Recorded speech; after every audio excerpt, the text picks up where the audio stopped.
Why does our world seem so messed up? When we look out there and we see the wars and the deception and the greed and the power over and the struggle, well, today's guest has a theory. It's Venus envy.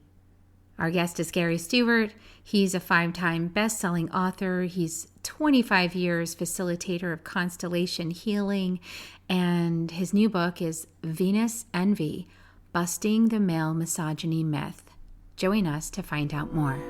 Soul Nectar Show, the Soul Nectar Show. You're invited, delighted to discover who you are. Anything is possible if you believe. So join us on this beautiful journey. Soul Nectar Show, Soul Nectar Show. Well, hello and welcome to another session of Soul Nectar Show, that show where we talk about all things essence, where we gather around the campfire and we share our stories of connection to that which is greater than us, to the big mystery beyond the veil, to those synchronistic moments that lead us inexorably towards a deeper understanding of ourselves and the world that our ancestors have brought us into. And I'm your host, Carrie Hummingbird, and I love having these conversations week after week and exploring how we can transition, transform, transmute the energies of the past as we step forward every single day with new choices and decisions that end up creating new earth. And that we are creating that in every single moment with every choice, every thought, every word expressed. And we are here witnessing the creations of the past and making choices about what we want to create for the future and planting those seeds of love for the future of New Earth. And this is a great topic this week. My friend Gary Stuart is with us to help us discuss this really big topic. But I loved it when Gary proposed to me his new book, which came out in 2023, with the idea of Venus envy. You know, I think we've all heard the other phrase with the masculine, PE, Yeah. us, envy. And, and so maybe it's not about that at all. Maybe it's not about being envious of the masculine. Maybe a lot of these things that women face in our culture today and have faced for thousands of years is actually because of Venus envy. And we're going to have a great conversation today. Gary, welcome to the show. Oh, thank you so much. I'm thrilled to be speaking with you again. So grateful that you're here. And let me tell you guys a little bit about Gary. So Gary Stuart is, besides being a total ham, he is a 5-time best-selling author. Like I said, Venus Envy, Busting the Male Misogyny Myth is his latest book. And he's also got lots of other best-selling books, including Ancestral Intelligence, and which is a book that documents the gift of life we all inherited with the wisdom and knowledge of our ancestors. And he's also got many other books, Quantum Activation. If you go up on Amazon, you'll find tons of books by Gary, and it's really beautiful. He's also a world-class speaker and facilitator of over 25 years facilitating constellation healing. And so we're going to talk a little bit also about constellation healing today and how that can help transform your life and transform the things that you're experiencing that were, a part of this Venus envy conversation. So he's located now in Arizona and leads healing groups there as well as in California. And so if you're interested in that, you'll get information in the show notes. So Gary, I've known you for so long, Yes. you were even Gary was even a contributor to my book, The Second Wave, which has been on the charts for 233 weeks now internationally. Wow. And that's as of, the end of January, 2024. So if you're listening to this long after that, it could be even greater than that. You're really here for the time to come. And yes, absolutely. Tell us a little bit about you before we get into this latest book. Like, why are you so passionate about constellation healing and ancestral healing and all of these things and historical healing? Why are you so passionate about that? I think because I had a less than perfect childhood, number one, and I didn't realize like 50 years ago when I was, it's 2024. So when I was about 23 years old, 50 years ago, I knew something wasn't right. My friends were drinking, and it was, the party time in your 20s. I said, something's not right here. I don't feel right inside. Drinking doesn't do it. Back then it was the 70s, so drugs were popular. And I said, nothing just feels right. And I said, okay, I'm not going to drink or party with my friends, and I'm going to see who calls me to be with me or do something. Nobody. And then luckily, John Lennon, who I was a huge Beatles fan, and John was like my favorite. And he was on Mike Douglas saying, hey, Yoko and I are doing primal therapy on national TV. He said it, and I caught it, and I said, oh my God, let me check this out. Then I bought the book by Arthur Chanoff, who I met in LA before he died, by the way.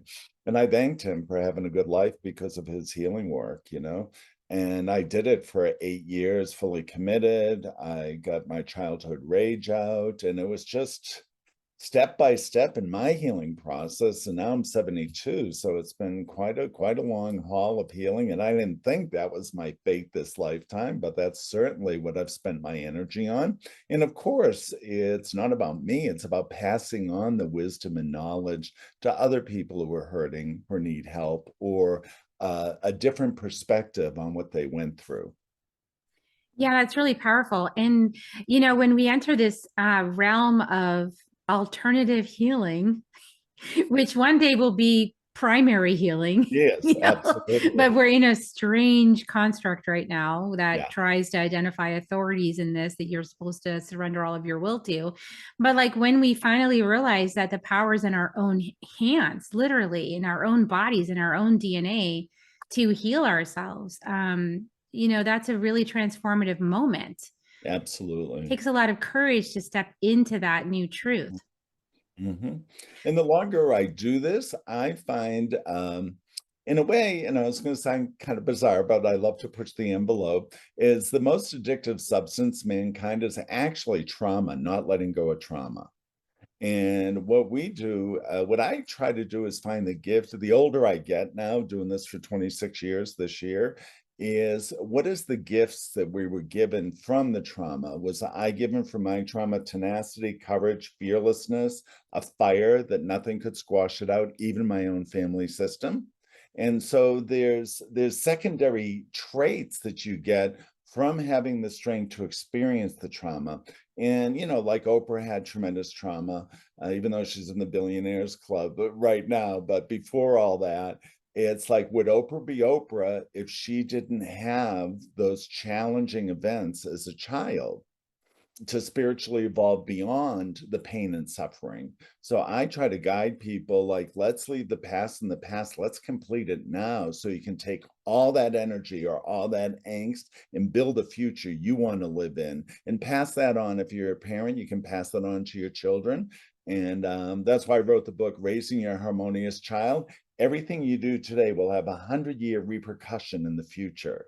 So what do you want to be known for when you become an ancestor? Oh, they were terrible. They were this, they were that. Or they say, oh my God, I had the best childhood possible. Oh my God, they nurtured me. They gave me curiosity. I can't wait to share that with my kids who are going to be alive in 2200, 2100. So the seeds of 2100 are already planted now in the children of today. I love that you're saying that because this is indigenous wisdom as well, Yeah. which is Oh, absolutely. Yeah. planning 7 generations in the future, looking Absolutely. ahead 7 generations and dreaming the future into being for our kids, Absolutely. for our Yeah. grandkids and our children's children. And, this is a shift in consciousness for many people, especially in Western capitalistic countries, Yes. where we think about the next minute. I know, really. Or the next product, or the They're next like, what? I can't think ahead 5 years. What are you talking about? 7 generations? right, exactly. You want me to be that consciously responsible? What? Absolutely. Yes, we do. Yeah, Actually. and just so your audience know, constellations are really modern day shamanism. If you look at the core shamanism, the medicine man or woman would go into the spirit realm to see what was missing and bring that back to the person who was suffering. Constellations is the same thing. We're going into this metaphysical realm saying, oh, grief is the thing from 3 generations ago that the client, the great grandchild, is suffering from an event that happened three generations ago that's being carried downstream. So in a way, and even Bert Hellinger, the developer that said that, he said it's really shamanism updated for the 21st century. Yeah, so Constellation Healings is really interesting because it deals with the archetypal energies, right, as well as their expressions in our specific ancestors.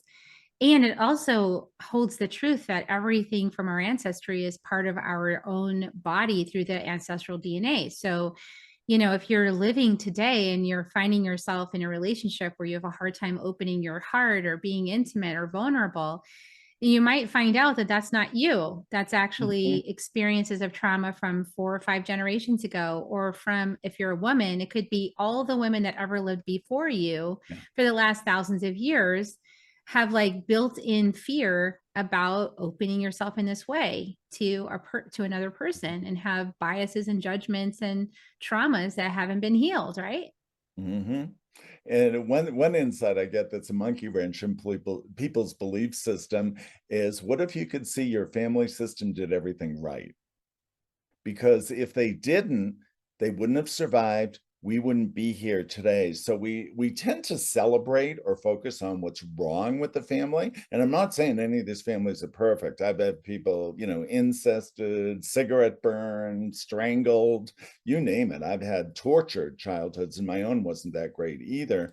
But what if they were doing their best and we are here because they survived a Holocaust, a famine, severe child abuse in their own life by the grandparents or great grandparents? So can we see the good in what we did get, rather than throw the old saying, throwing the baby out with the bathwater? Sure, Yeah, and that water's requires us dirty, but the baby's still pristine and pure. to see the bigger Yeah. arc, right? The Yes, bigger picture, which is like the evolution of human consciousness, you absolutely. know? And so our ancestors were probably us, by the way. So Yeah, there's also that. But, yeah. you know, we were here on this planet in other lifetimes at lower levels of human consciousness, having experiences, right, that opened us up to realizations, because this is an experiential plane of being, where Yeah. the only way we can know that rape is a bad thing is by perpetrating it or experiencing it. Like, we don't necessarily know that until we have the experience. And so it's like we have these soul agreements with other souls to go Mhm. through these horrendous experiences, some of them horrendous, some of them fantastic, Yeah. to have an embodied experience of that, so that we know what we're talking about, which is called wisdom, right? I mean, Yes, absolutely. And just to be able to frame it in the larger context. So many people are myopic, you know, trauma, trauma, trauma, trauma, you know, they're so focused on that. And I was working with somebody the other day. He had a breakup with somebody about 4 years ago. She happened to be a married woman and his boss. And he said he was in love with her during a business meeting. Not the best thing to do. And then, of course, he got fired. But I said, how long are you going to hold on to this trauma? You made a mistake. You took a chance. You know, she was actually in tears when she said it. So I don't know if she had feelings for him. But I said, okay, it's been 4 years. Can you let this go? How is another woman going to come to you if you're so obsessed by a woman from another state that actually the gift of that, because he got fired, he has a dream job at Costco now doing cyber attack stuff for the entire world's Costco and IT. If that event didn't happen, he would have never had this opportunity to have the dream career come true. So there was a blessing in the alleged curse of the breakup professionally that led to him being a tremendous success professionally in the next occupation, or same occupation, just a better company. yeah, and I think a lot of people that, you know, kind of understand our conversation that we're talking Yeah. about right now, spiritual people, would then though really judge what they see in the world, right? Because we're seeing horrendous things happening in the world today. And so it's hard to watch these things that are going on. Yeah, Let's I just say know. this is horrendous. It's really difficult to watch it. But there's also this voice inside of me that says, Carrie, you went through that phase Yeah, as a soul. You also went through that dark phase. You went through that reptilian brain phase of your soul development. You went through that limbic brain phase of your soul development. And now that you're in the corpus callosum, don't look back judging. Like, right, people exactly. that are still learning their Right. reptilian and limbic brain lessons. Yeah. Like, it's so easy to sit here and judge. from this state, right? Right. But that is actually also not being very woke. Right, exactly, exactly. And the other thing is just to allow people their own time and space to evolve. It's not, they have to go through that, let's say, earthly experience. I look at it, the human consciousness. When you look at all the ugliness in the world, there's, the ancients called it walking in beauty, Native Americans, but we're looking at the ugliness. So I wonder if there's tremendous beauty coming after all the ugliness, and it's your mom. And when a woman's in labor giving birth, it's like the most painful thing in the world. I can't even imagine what it feels like. It's the most painful. And then when that baby's laying on your chest, you're there, all the pain turns to joy. So I think human consciousness is in the stage of rebirthing on a grand scale, like, 8 billion births happening simultaneously, then all of a sudden, all the pain and insanity is going to say, oh my God, we're here. This is all a gift. Oh my God, we're in paradise. Let's make it more of a paradise, rather than as you were talking about, the reptilian, which is fear, hold on tight, tight, tight. Well, the tighter you hold, it all sneaks through. Hitler thought he could control the world, but consciousness was greater than Nazism. Boom, he fell and consciousness rose for our whole species. Was that his job, to show us that enlightenment through a negative prism? So it all fits together somehow. I always try to figure out how, what, why, when, where, and what the reaction will be in the future. Yeah. And so when you were writing this book, Being a Sunbee, it's Yes. also kind of like shadow work for me. Yeah. This is shadow work. And shadow work for me is taking a look at the things that we personally find challenging, that we judge, that we shame, that we blame, that we guilt, that we wish it wasn't wish we wasn't that way, or like it makes us feel pained in our bodies. But Mm-hmm. when we look at those things, is actually reclaiming a part of ourselves that we have disowned, that Yeah. engaged in those activities in previous lives. So we're here to reclaim ourselves, like in Absolutely. totality, right? And that's why we do shadow work, is so we Yeah. can find the places that were triggered. Yeah, and also find the gift. I have one woman I was working with. So constellations, we look at past traumas and pain. And I was working with a woman, a Mexican woman in Calgary, and her great grandmother was raped in the rectory at Sunday school by the priest, the head priest in Mexico, Mexican Catholic, mind you. So I said, here's the conundrum. Would the client be here in this human body now if that event didn't happen? Did that little 13-year-old girl going to Sunday school realize she'd become a great grandmother after that event? So if we can step away from our judgments, I'm not endorsing sex abuse in any church or any child, but what I'm saying is that event happened. It set life moving forward in the most bizarre way possible. And now that little child become a great grandmother, and that her great granddaughter came to me, I'm seeking help, blah, blah, blah. So ironically, the resolution I had as a representative for the priest missing father in the family system is to imagine a big cross and him saying, forgive me, Father, I have sinned. Yeah. And And it's funny how you can do this by proxy too. This is what yeah, happens in absolutely. so much constellation healing, is that you are by proxy allowing the conversation to take place that never happened. Right, exactly. And there's tremendous healing in that. What if I'm doing it for 26 years? I don't have to reenact 20 reps. Reps would be people in the workshop who represent a grandmother, great grandmother, dead uncle, whatever it is. I can just verbally state it now, and the vibration of the truth being stated, you feel it permeate the whole room because it never got to be overtly stated. It always like, shame, silence, don't say anything. People will think we're perverts, whatever the case may be. But I find when you just give the vibration of the human voice, or I tap into the deeper truth that's showing itself, that's all you have to do. Everyone feels it in the room, and it's like, the secret's gone. One meme I did a while ago was the truth has never killed anyone. It's the secrets that do all the destruction. Yeah. And it's the trying to hide all that, Yeah, right? It's yeah. living in a lie that causes more pain. I actually had an incident like this the other day, Gary. Yeah, tell me. My son has got some kind of thing going on with this woman. He was delivering pizza for Domino's, and this woman, stopped in front of him abruptly and ended up hitting her bumper. Ooh, So it should be resolved fairly quickly, right? Because yeah, it's a pretty minor thing. But no, she's turned it into this big thing because she's this is the word the insurance used, opportunistic. And I was like, this, but she's opportunistic. She's lying, Right. she's trying to get more than she's due because she feels whatever she can. She can lie and deceive and claim Right. more than she's due. And I was like, this is so aggravating to me, right? Because there's a part of me that must have done this in a past life or taken advantage or been opportunistic Mhm. and lied. And I just hate that part, So I actually found myself saying, gosh, I feel so bad for her. And then I stopped and I said, why would I make myself feel bad for her choice to lie? That doesn't Right. seem right. Right. So, and I had to reverse my language and go, no, no, Yeah. no, no. I feel good because I tell the truth. Like I Right. feel good because I speak the truth. And so also we take it on, don't we? Like unconsciously, we find ourselves taking on the pain and suffering of other people. Yeah. But like it makes me feel this way instead of going, wait a second, I don't have to change why would I use my word Yeah.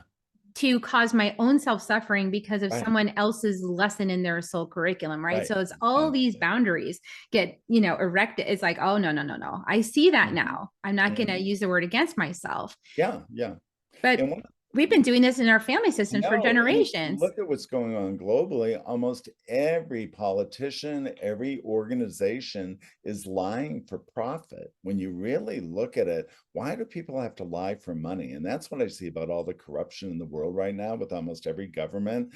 And hopefully those systems will fall away and be replaced by honesty and integrity, which is so needed right now. And really is sincere, life-affirming stuff rather than I feel like, Earth's kind of experiencing a death cult right now, and they're pretending that they have the truth when the bigger truth is, they're out of harmony with the universe. You know what I mean? And hopefully, I'm very hopeful it's going to turn in our favor because the lies aren't real, but people feel they gain something. But then again, I think it's the reptilian consciousness. It's the fear. Mhm. I have to lie. I don't have enough. If I lie, I'll make more money. I was shocked. I get Forbes magazine. I like to study what the perpetrators and billionaires do. Not that all billionaires are perpetrators, but when I looked at the January 2022 issue, every billionaire during the lockdown doubled their billions. If they were 60 billion, they were 120 billion. If they were 100 billion, they had 200 billion. So how could the whole planet suffer for 2 years of the lockdown, but yet the billionaires doubled all their fortunes? So it makes you wonder, wow. And of course, people say, oh, you're a conspiracy theorist. That's Forbes magazine, hardly a conspiracy magazine. You just look at the numbers. It says last year, it has in red and the value this year. And it just was so befuddling to see that it was an accident and I look at for people to make that kind of money while the whole world suffered is a different agenda than what we were told, so to speak. Well, and I personally know that some people who created ways of sharing prosperity and prayer by creating gifting circles, then Yeah. that became illegal because Yeah, that was the exactly. only way they could support each other Right. during the lockdown. But then Yeah, that wasn't congruent with what the system wants to happen. Right. exactly. And so like this whole upside down world, I call it upside down world. It's the Everybody thinks is perfect. right side up is completely Yeah, upside down. absolutely. And it's all based in fear and it's based in greed and it's based in control and talk about pyramid schemes. That's like the biggest pyramid scheme there is, that there's like a wealthy class that you can never penetrate unless you Right. just get extremely lucky, Right. like that, those people are at the top and you're at the bottom permanently, so that Mhm. is the biggest pyramid I've ever heard of. Mhm. So, it's Mhm. like you start to actually look at this stuff and it's like, this Mm. is upside down. This is fear, Yeah. false evidence appearing real. But when you Right. bring the truth in and you actually speak these things out loud, Yes. you Yes. flip the dial, the world turns upside down, and then you realize you're in love and you're right side Right. up. Exactly. And they're lacking something. Most people, money cannot buy happiness. Money doesn't, and money's not bad. Money is neutral. But when these people use it just to exert their power or whatever. So one reason I wrote Venus Envy, which I do have a copy here, somewhere here in the Zoom land here, is because I see misogyny as a false ideology and the demonization of the feminine. Now, I really studied at length. I read around 20 books, and this topic meant a lot to me because about 85 to 90% of my clients are women, and the horrific things these little girls went through. And I've even worked with grandmothers who said, I want to resolve this perpetrator energy of my abuse so my granddaughters don't have to carry it. And I said, I'm concerned for your grandson too, because he'll say, oh, men are bad, boys are bad. Why does grandma feel boys are bad? I don't want that transferring to the little boys that, oh, she really has an axe to grind with men. So it's written for, in a way, it's written for the present and future of all people to see that, almost like we're talking about the reptilian brain, the male dominance is part of that fear and control mechanism. Now, here's what I learned, that I don't consider myself an intellectual slouch. 27,000 years of Earth was goddess worship until organized religion came along and decided to demonize women to gain power over them. That's when misogyny really took root. But if you look at the bigger scale, like I've studied a lot of spiritual things, that women in a way gave up their power on an energetic level to men, to have men discover their power, then they could meet as equals in the future. Hopefully that's the timeline that we're in, and we're getting much closer to women being equal to, well, I don't see women as ever not equal to men, but I mean, society's rules and regulations are oppressive to the feminine, and the feminine's just pushing back and pushing up. And I really think it's going to be an equal dialogue sooner than later, for sure. Yeah, and I think that what you're hinting at is the also the coinciding of the awakening of that corpus Yes. callosum inside the brain, that higher reasoning brain, that soul brain, that is the opportunity for Homo luminous at this time, the rainbow body that up until now on the planet, very few individuals have actually achieved. I've actually seen a Karo medicine woman around the fire with her full rainbow body and gotten a picture of it. Like, one of my friends took a picture of her. She walked around the fire and we saw the full rainbow bubble around her whole body. That picture. Please send it to me. There are definitely people that have achieved the rainbow body. They're just not on, they're not Joe Rogan. Let's put it that way. That's a whole different segment of the population. It is not that. These people are quiet, they're humble, they often live in the mountains, they're often in service to spirit, they're called earth keepers. And people like that, people that are in humble service, are the ones who are achieving the rainbow body quietly amongst themselves, And so those of us in the Western world that have experienced those people, we are bridging that technology here. And part of the bridging is to heal this past stuff, like you're talking about, this history of abuse, because most of that abuse happened with European people, right? I mean, we're talking about, we're talking about the Romans, we're talking about, I mean, there's a violence that happened. And I have to say, I do have Viking ancestry, and some of that violence happened with the Vikings, so there's like, for whatever reason, this group of new humans came through extremely violent, right? And perpetrated that violence across the world. Now we're having a renaissance of our consciousness. We're having an awakening. And this is important to note, so how do you want to address that in terms of healing the Venus envy? What's interesting, planetary, it was more the Greek and the southern Mediterranean, which Earth wasn't as heavily populated as it is today. The violence came from the north. So the Vikings either believed in Odin, angry male god who wanted vengeful, child sacrifice, whatever the norm was for that. And what was interesting, what I find historically, the north started to invade the south. Maybe they wanted better weather. Maybe they want to swim in the blue Aegean rather than the North Sea. Who the heck knows? But they brought that violence down to more the goddess Minoan culture off the coast of Greece and Crete and Cyprus. It was all goddess stuff, and they came down and just started to just kill people who wouldn't give up their beliefs in goddess worship or the feminine. So in a way, the masculine started to overpower the feminine through death, destruction, and wars and enslavement. to get the domination, then it started to catch like wildfire. One of the reasons that I mentioned Freud's penis envy theory in 1924, 100 years ago this year, the whole world believed it was true.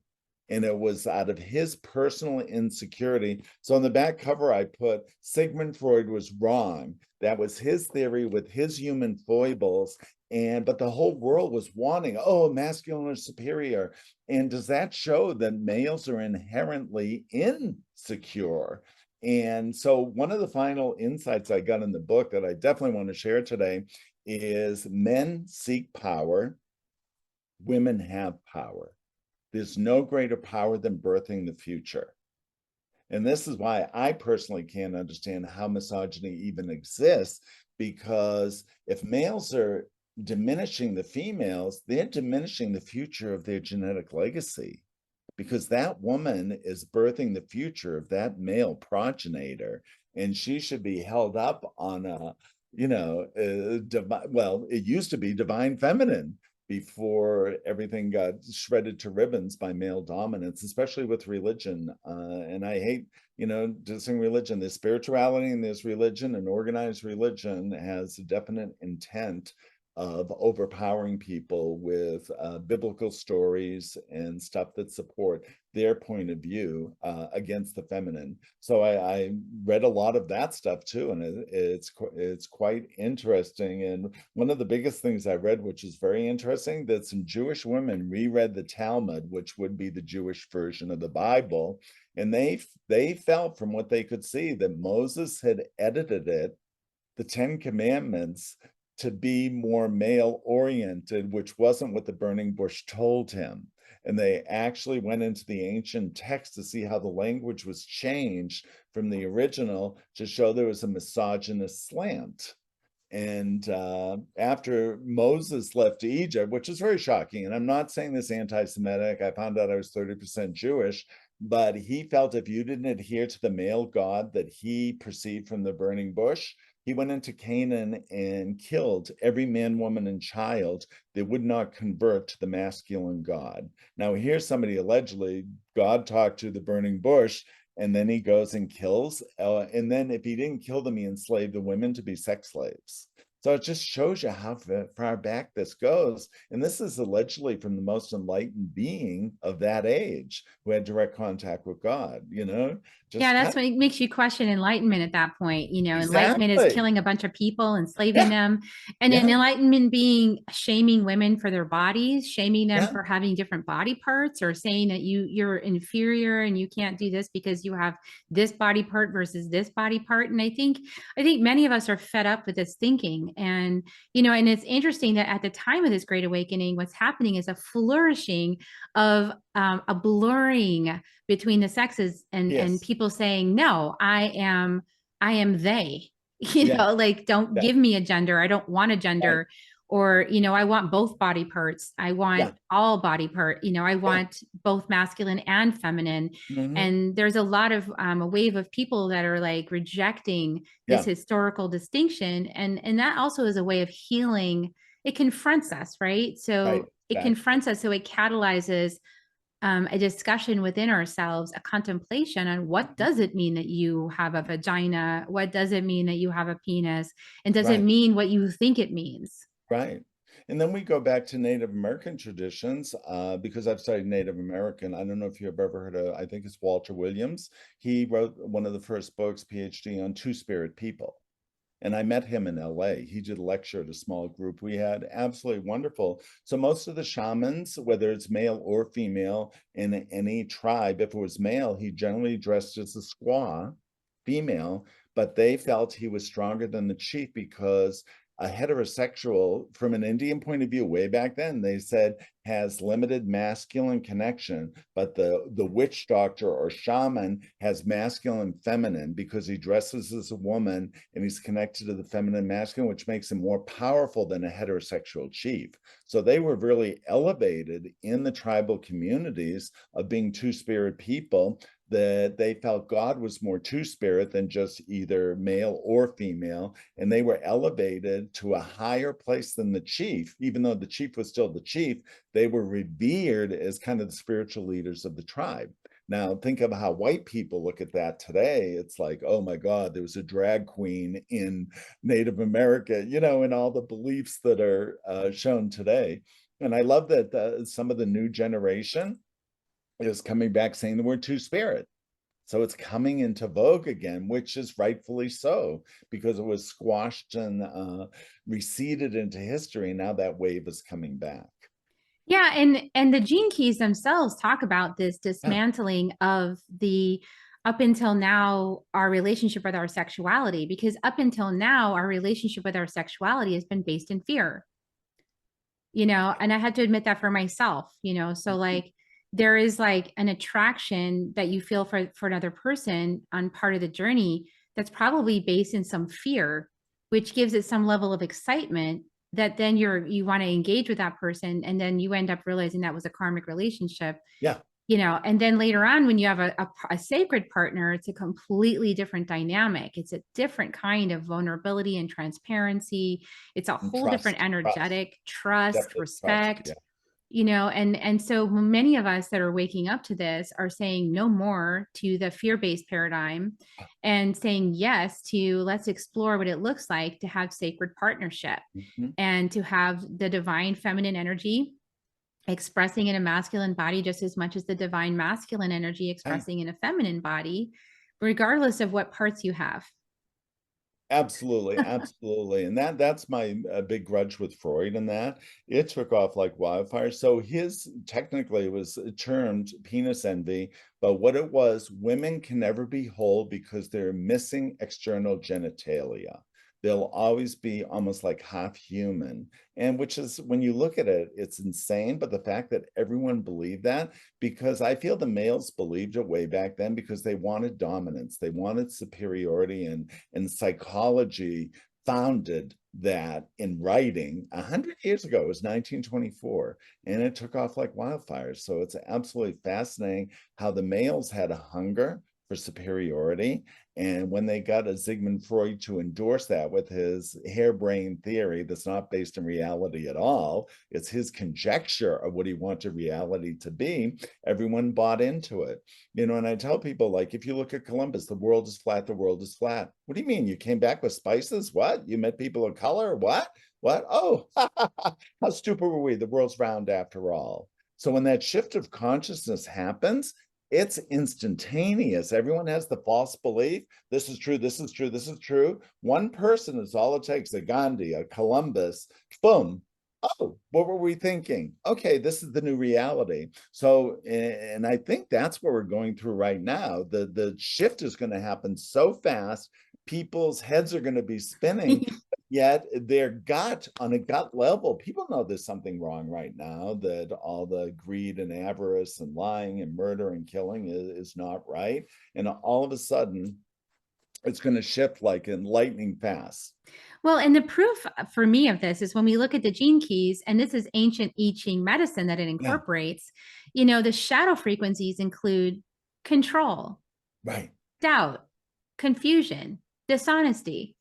All of those things are in the shadows, and that's what we are experiencing in this. That's fear-based. We're experiencing that when we look out in the world, we see that. And we have the opportunity to claim the higher frequencies, to claim truth, you know, and unconditional love, and all of these beautiful high frequencies. We have the capacity to claim them as we open our higher consciousness, you know, to our divinity, to the divine aspect of self. And absolutely. And the whole galaxy is like, yay, come on, humans, you can do it. You can do it. You're on the last hurdle. Get yourself over the wall, you know, and no more wars. To know we're of the same belief set, because we find there's beauty and healing in embracing the shadow. So I don't want our listeners to think, oh yeah, we'll push the shadow away and everything's hunky-dory. There's tremendous wisdom and knowledge in the shadow, and constellations kind of data mine the shadow to see, oh, what is that quality? Oh wow, great grandmother lost a child and was never the same after a stillborn child. Let's go give that representative for your great grandmother. Love and thank you. We're here. Oh, wow. Yeah, that created breast cancer in you because you couldn't feed that baby that you lost. And we just start to see. So, giving unconditional love to the shadow, I think, is a very important point everyone needs to know. We are not rejecting the dark, we're embracing it with that unconditional love. And with And that's what brings compassion. the light. And that brings the light. Yeah, and that compassion is what's important, right? It's like, because this human experience, what if all of these traumas and things that we've experienced are only here for us to have compassion Exactly. for the human experience? You know, we came here to experience life. But now as we do that, we're also stepping into a time when we can ask the question, what else could I create from my higher consciousness in a human body? What else is possible? What else is possible besides war? What else is possible besides dishonesty or rape or all of these shadows we talk about? What else is possible? But we can only embrace that once we have the true deep medicine, as you talked about, of Absolutely. really having compassion and bringing home the aspects of self that were in the shadows, and we all were there. You know, I believe that we've had many lifetimes and all of us have experienced these things that we see happening in the world. Yeah, either perpetrator or victim. We've been the perpetrators, we've been the victims, we've been the rescuers trying to fix everything. We've been all of it, right? And now we have this opportunity to transcend that trauma triangle of disempowerment. We have the ability to transcend it and become sovereign beings that are interdependent. And then uplift other people, inspire other people to see things in a different way. But one thing I do find is, does the wheel of life, it's like perpetrator victim. Like, one thing in some of my historical reading, I'm a big Tibetan, I love Tibet and the wisdom of Tibet, but they used to be the most bloodthirsty, vengeful, angry, murderous tribe in all of Asia 1,000 years ago. Then they got enlightened with Buddhism. And now here's the bizarre thing: 1,000 years later, they're victims of the Chinese.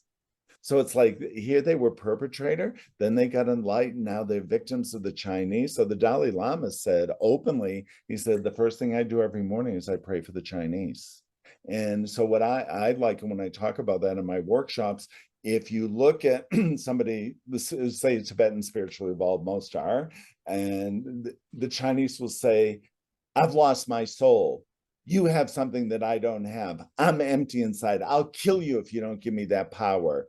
I'll destroy you. And the Tibetans would be holding arms there. Can't do it. Never going to happen. And so who really has the power? The perpetrator may have the appearance of power, but it's like an empty power. And the person who has so convicted to their spirit and soul really is the true holder of the power. So here's a monkey wrench to your belief. Does the victim have more power than the perpetrator? Yeah. And especially if the victim holds the perpetrator responsible. But in this case, that's not what's happening. In this case, right. Yeah. But in the long term, though, we start to see that. I mean, the fact that I've had many boys and adult clients who were violently sexually abused, boys and girls at 3 and 4 years old. How could a child that young live through that experience and grow up to be a grandmother or grandfather? You would think it would destroy them. So what I'm seeing in the work, there's, we all believe we come from our family system, parents and all that. But what is the greater force that put those two people together to procreate you? What is the bigger force that protected that victimized infant or little boy or little girl that's bigger than the family system? So I'm seeing there's a bigger protective force, spirit, if you want to call it that actually is in charge of us, that's bigger than our family system. Because most people would die from having those experiences. But considering I've done about 17,000 clients in 26 years, I can only say there's a bigger spirit that's bigger than our family system that's been protecting us cradle to grave. Yeah, and that's that love matrix. That's that recognition that we are eternal beings. We are beyond time. We are beyond this human experience. We come in to be an experience being human, which includes pain. Doesn't have to include suffering, but includes pain in order to grow, and that's the crucible. And it is, you know, it's something we all opt in for, and then probably sign up for way more than we thought. You know, and then we got in here and went, oh my goodness sakes, that's a big curriculum, you Yeah, know, yeah. because it's a lot to feel and process, you know, Hmm. and I'm glad that we at least have this awakening to our higher self, to that bigger presence to support us. Because as Yeah, soon as I had access to that, Gary, like everything shifted. yeah. And it's always there. That's the thing, I was doing way before I was a massage therapist when I was getting out of the restaurant business. Being a massage therapist was part of my healing path in LA way back, like what, 35 years ago. I was doing a session about my anxiety and this and that, changing careers, and I knew I was supposed to go on the healing side rather than the money side. And in the middle of the session, I was seeing this white triangle, almost like a white triangle, almost like a diaper. There was a white triangle, but it was like a sail that was hovering around me, protecting me. And I just started crying and crying. I said, I'm so protected. I never saw it. It still brings tears to my eyes. I never knew I had a protector. You know how they say the stork delivered the baby? It was like a triangle piece of cloth the baby dropped down on. It was like that kind of triangle. And I, even to this day, even remembering that white triangle was my protector, that nothing bad would happen to me.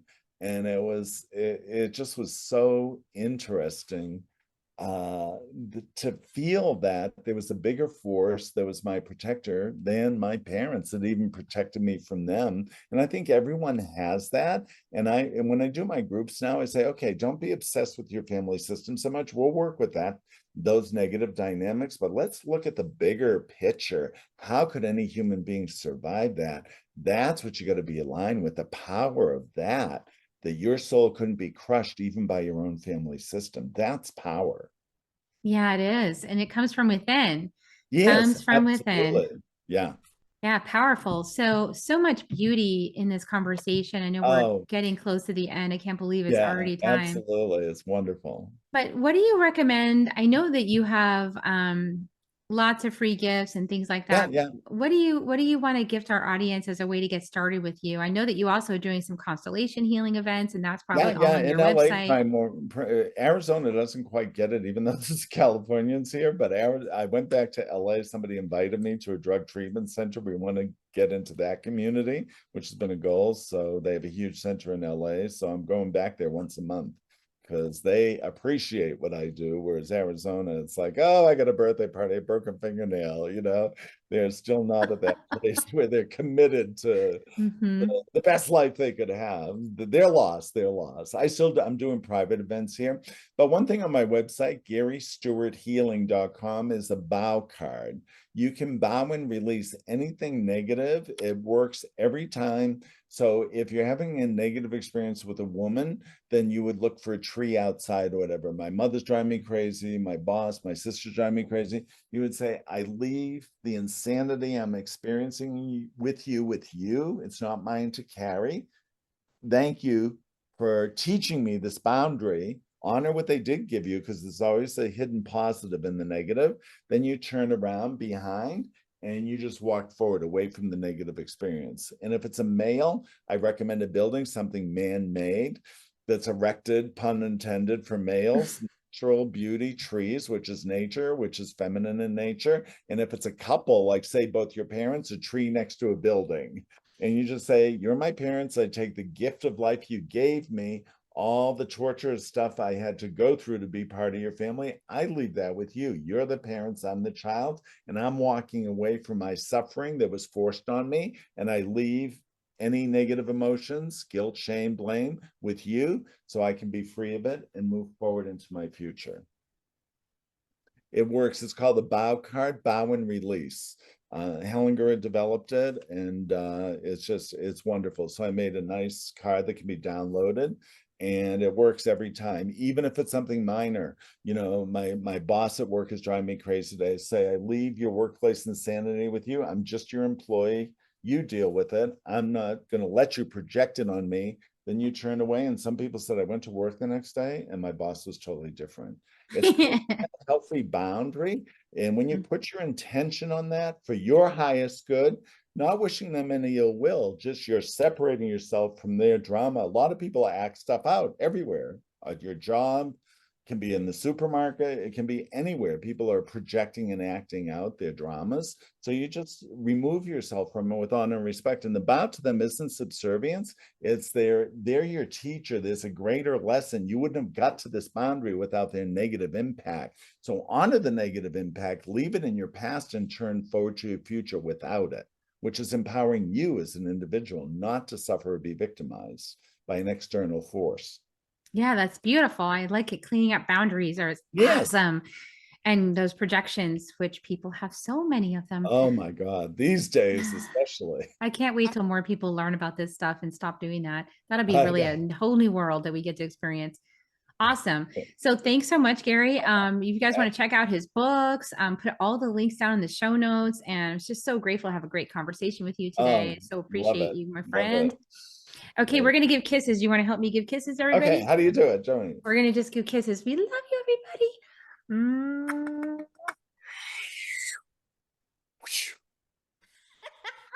The world needs love. Kisses, Reiki kisses.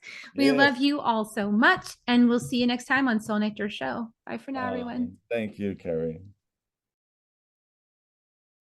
If you found even one gold nugget in this episode of Soul Nectar Show, will you do us a favor?